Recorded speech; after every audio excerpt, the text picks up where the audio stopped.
I am Yogesh Sangvi. Welcome to my YouTube channel for English speaking practice. Is Chintu your student? Does your friend look for a job? Are Chintu and you cousins? Are they using Wi-Fi at home? Is your brother my student? Is your uncle my neighbor? Do you think it is possible? Are you sure? Are you satisfied? Am I right? Does Chintu sing in the concert? હવે important ફ્રેઝીસ જોઈશું. જ્યાં જરૂર હશે ત્યાં હું clarification આપીશ.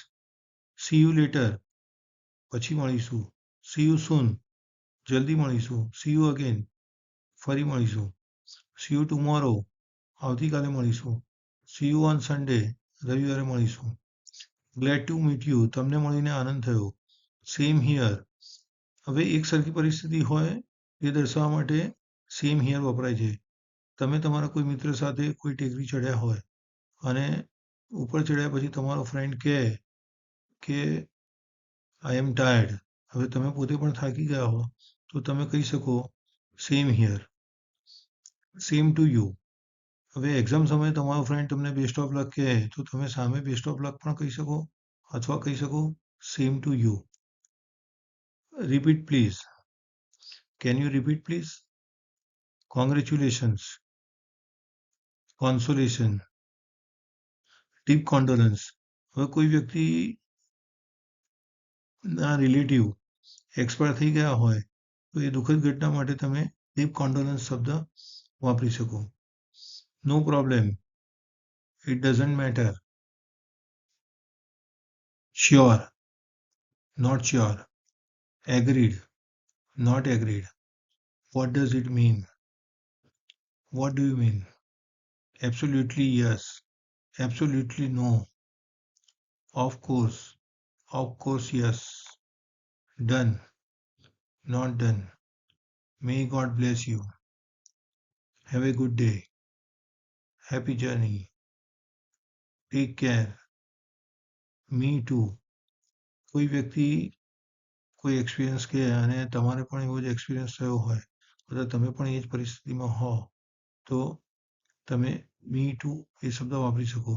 કોઈ એમ કહે કે મને ક્રિકેટ રમવું બહુ ગમે છે અને તમને પણ ક્રિકેટ રમવું ગમતું હોય તો તમે કહી શકો કે me too. Best wishes, my pleasure, I understand, I don't understand, I know, I don't know, that you believe, I don't think so. You are telling me? I can tell you. At least. On the contrary. Anymore અને anymore જ્યારે એક શબ્દ હશે ત્યારે તેનો અર્થ થાય છે એની longer અથવા નાઉએડેઝ. તમે હજુ પણ ત્યાં રહો છો? Do you live there anymore? આ રીતે વપરાશે. અને એનીમોર બે શબ્દ છે તે વધારે ક્વોન્ટિટી બતાવે છે. Do you want tea anymore? Do you want money anymore? આ રીતે ઉપયોગ થશે.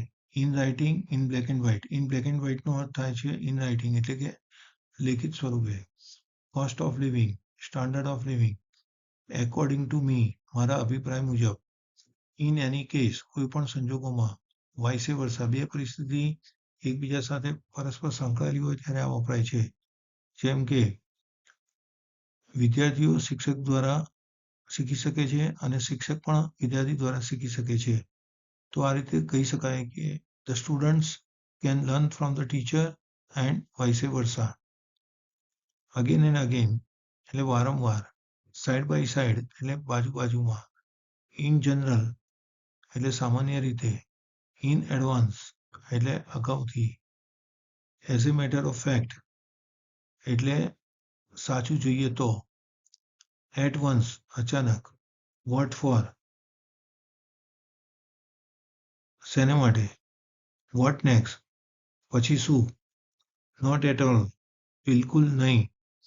નો વે કોઈ પણ રીતે નહીં. સ્ટેન્ડ બાય અને સ્ટેન્ડ બાય. જ્યારે સ્ટેન્ડ બાય બે શબ્દ તરીકે હશે ત્યારે તેનો અર્થ થાય છે કે સપોર્ટમાં રહેવું. I will stand by you. અને જ્યારે સ્ટેન્ડ બાય એક જ શબ્દ હશે ત્યારે તેને ઓપ્શન તરીકેનો અર્થ થાય છે. એટલે કે I have a stand by plan, એટલે એક પ્લાન ફેલ જાય તો મારી પાસે બીજો પ્લાન છે તેવું દર્શાવવા માટે કહી શકીએ કે I have a stand by plan. In spite of એટલે હોવા છતાં, એટલે ચિંટુ બીમાર હોવા છતાં તે 5 કિલોમીટર દોડ્યો એવું કેવું હોય તો કહી શકાય કે Chintu ran for 5 kilometres in spite of his sickness. ડિસ્પાઇટનો અર્થ પણ ઇન સ્પાઇટ ઓફ જેવો જ છે. Chintu ran 5 kilometres despite his sickness. More often, often એટલે વારંવાર અને મોર ઓફન તેનું કમ્પેરેટિવ રૂપ છે.